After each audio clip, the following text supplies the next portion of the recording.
नंदनवन इथे उपमुख्यमंत्री एकनाथ शिंदे, मंत्री उदय सामंत आणि शिवसेना नेते राहुल शेवाळे यांची बैठक संपलेली आहे।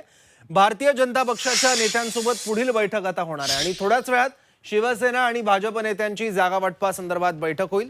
जागा वाटपाची बोलणी अंतिम टप्प्यात सुरू असल्याची माहिती आहे। नंदनवनमध्ये शिवसेनेची बैठक संपलेली आहे। जागा वाटपावर सकारात्मक चर्चा झाल्याचं शेवाळेंनी यावेळी सांगितलं आहे।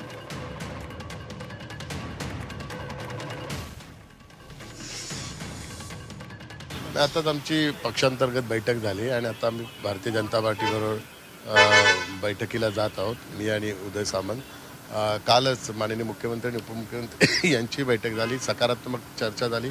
महायुतीच्या माध्यमातूनच निवडणूक लढण्याचा निर्णय झालेला आहे आणि एक सन्मानपूर्वक तोडगा निघून जागा वाटपांच्या संदर्भातली घोषणा लवकरच उद्या किंवा परवा होऊ शकते। तर महायुतीची थोड्याच वेळात बैठक आहे। वांद्रेमधल्या रंगशारदा इथे बैठक होणार आहे। उदय सामंत, राहुल शेवाळे या बैठकीसाठी उपस्थित राहणार आहेत। भाजपचे नेते सुद्धा बैठकीला उपस्थित राहणार आहेत। वांद्रेमधल्या रंगशारदा इथे बैठक होणार आहे। यामध्ये जागा वाटपासंदर्भात चर्चा देखील होईल। उदय सामंत त्याचबरोबर राहुल शेवाळे या बैठकीसाठी उपस्थित राहतील आणि भाजपचे सुद्धा काही नेते या बैठकीला उपस्थित राहतील।